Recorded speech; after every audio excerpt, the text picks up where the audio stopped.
Welcome to Laundromat News Today. I am America's top 10 favorite laundromat-specific news anchor, Jordan Berry, bringing you news from around the world, all things laundromat-related. Listen, we got to just kick it off with the big news that's happening around the industry. Alliance, who is the manufacturer of Speed Queen, Huebsch, Ipso, Primus, some other ones as well, went public recently. They went public. They had an IPO, initial public offering.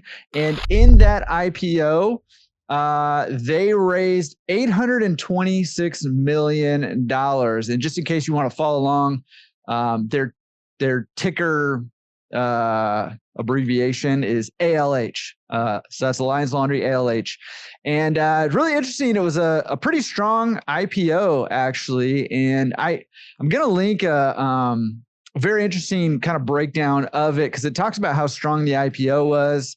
The share prices went up about 11.4% from the beginning and gave Alliance a market valuation, capitalization of $4.83 billion. So yeah, market capitalization, $4.83 billion for Alliance Laundry, which is a huge win there. However, there is a little bit of, concern here. The revenue has been flat over the last 3 years. As we know, Alliance has been buying up distributors and stuff, doing all kinds of things in our industry. But despite that, revenue has been pretty flat over the last few years. It's not super profitable as a company, according to this article, and they have relatively low free cash flow. So, it's interesting. I'll link it again. Make sure you're subscribed to the newsletter over there at laundromatresource.com. You can read through this article. It talks about the risk assessment there and to be cautious. But I think the big news potentially for those astute among us is that when a company goes public, information about the company goes public. So it might be something worth digging into, looking into some of what's going on behind the scenes, behind the curtain of Alliance Laundry. As you know, they've been kind of moving and shaking in our industry for a while. So, maybe we'll get to see some of the numbers and piece together the story of where they're going, what they're doing. Are they still going to be competing with us, throwing up stores next to ours? Do we have to worry about the data that we give them? The answer to that's probably yes. Beyond that. And now that it's a public company, it is going to be pushing for profitability and making more profits for investors. So with that said, we got to keep an eye on where is that money coming from? Well, it's going to come from our pockets. So, just something to pay attention to.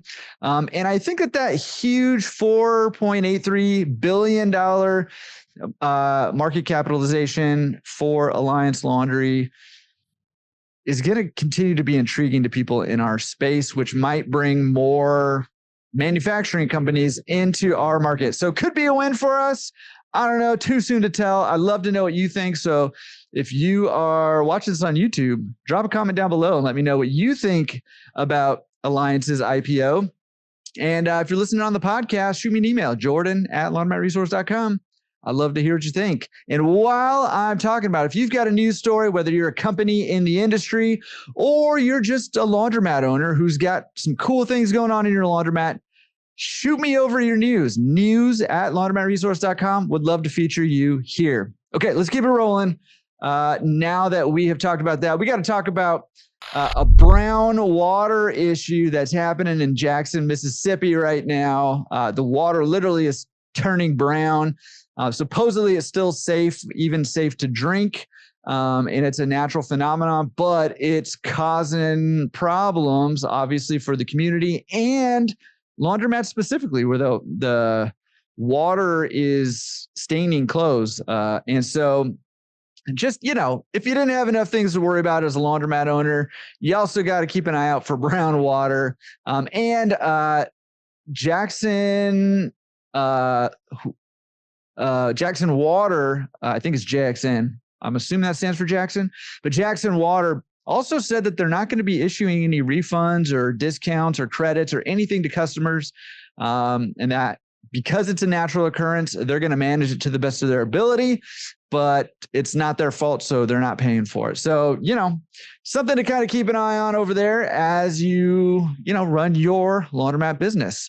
Also wanted to highlight something going on in the UK. We don't make it over to the UK nearly often enough in the news, but they have got some kiosk laundromats that are going up in Tesco's in the parking lots, real small, 2 parking spaces where they've got some self-serve laundry kiosks going in there. And, it's really interesting here in the States.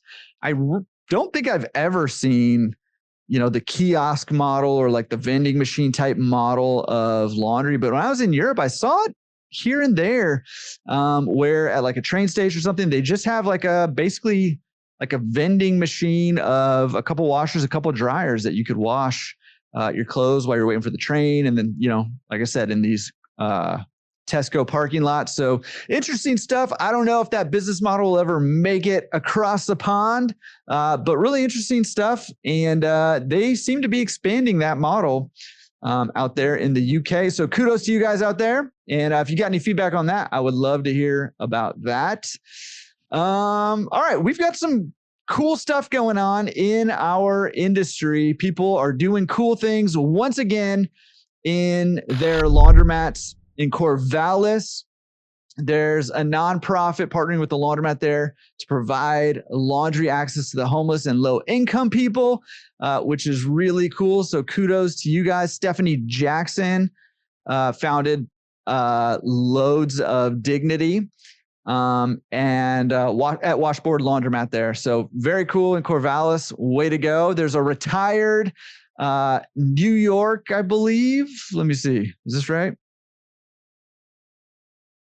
Retired Frederick Police Department, who was a K-9 handler, retired in January, and now spends his time doing laundry for those in need in a mobile laundry setup that cruises around in a big bus that's got washers and dryers and and folding and cabinets and everything in there. And he drives around and he does laundry for those in need. So again, very cool things that we're doing in our industry. I'm saying we, like I'm taking credit, like you guys are doing in this industry so much cool stuff. So, if you're out there and you're just running your everyday laundromat, that's awesome too. That's also serving the community. Just continue to keep an eye out for cool things that you could be doing in your industry and keeping that good vibes rolling. Laundry Cares Foundation and Laundry Labs in Mesa partner with, or I guess sponsored by the U.S. Ventures, U.S.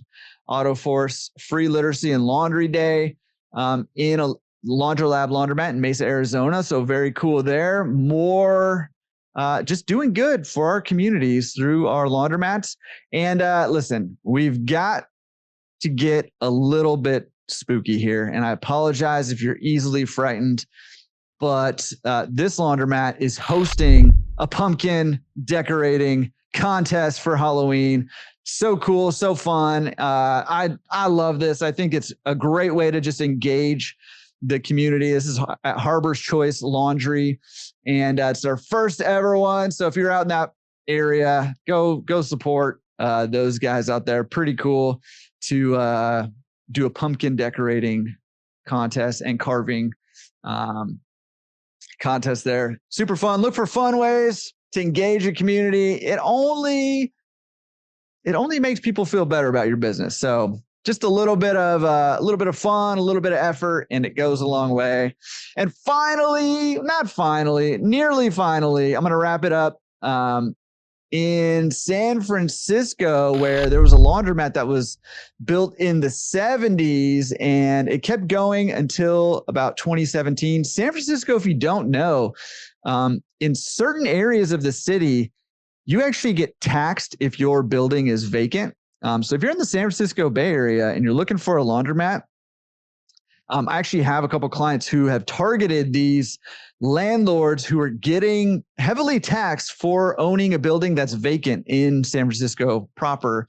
And those can be really great opportunities to go in and get a space, rent out a space for a good price, especially in the city, and either revitalize a laundromat that used to be there, or bring in a brand new laundromat in a new space and build it out there. So very cool. But unfortunately, this laundromat went out of business in 2017. The woman who owned it owns the building and is getting taxed. So they're actually opening up an art space with a dance stage and some other stuff, classrooms and things like that for the community, which, is a kind of a cool repurposing of the business. But she says she is planning on selling the business or the property, excuse me. She's planning on selling the property. However, the reason that she's doing this art space in what she's calling Lee's Laundrette, which is what the laundromat used to be called. It's a community hub and cultural center now, or it will be soon. The reason she's doing that is to avoid that tax. So all that to say, you're in San Francisco, this could be an opportunity for you. Used to be a laundromat, might be grandfathered in, might have some infrastructure in place already, could be a good opportunity. I just wanted to highlight that because there are opportunities like that all over the place. And if you can kind of keep your eyes open, think a little creatively, you can find opportunities that other people don't find. So I thought that was a really interesting one up there in San Francisco. But no matter where you're at, keep that creative brain on and look for opportunities where other people might be overlooking them. Okay, last thing I have for you is this. We've got less than a month until Laundromat Accelerator Hawaii. Super excited about it. Make sure you at least go check it out, laundromatresource.com/Hawaii. It is going to be mind-blowing. It's going to be great. I'm super excited about it. We still have a couple spots left, so if you're interested in that, check out laundromatresource.com/Hawaii. Shoot me an email if you have questions, jordan@laundromatresource.com. And listen, come geek out with me and a bunch of other laundromat geeks on the beach of Waikiki, getting serious during some parts of it, but also, chilling out. It's Hawaii a little bit too. So we've got some really cool activities planned. Again, you can go learn more about that at laundromatresource.com/Hawaii. And might I just mention, this is a tax write-offable event. So go check it out. And again, if you've got questions, jordan@laundromatresource.com. If you are like, hey, I want to go spend, 4 days with a bunch of laundry geeks helping me up level my business, this is the place for you. We're going to be working on your business specifically, and you will walk away with ways, tangible, practical ways to improve your business, guaranteed, and you're going to do it in Hawaii with me. All right. That is it for Laundromat News today. Oh, I also wanted to say congratulations to Waleed Cope for a super successful Laundry CEO Forum. Nothing but great things to say about that event. Nothing but great things to say about Waleed. So Waleed, genuinely from the industry, thank you so much for investing in that event. I know it's a lot of money, it's a lot of time, it's a lot of effort, and it's not easy to put on an event big or small, and he's doing it big and he's doing it right. So kudos to him for doing that. We need more of that in this industry, and we need, as an industry, to support people who are putting these kinds of events on because it's only going to help us get better, make more money, serve our communities better, and have a better time doing it because we're all together hanging out, talking laundry and laundromats together. So kudos to you, Waleed. Appreciate you, brother. And for the rest of you guys, we will see you next week in the news episode. And I'll have a joke for you, and it will knock your socks off. At least the sock that got lost in the dryer. Okay, never mind. I tried to improv one, and it just worked about as well as when I planned it ahead of time. So we'll see you next week. This is Jordan for Laundromat News Today. We'll see you next week. Bye.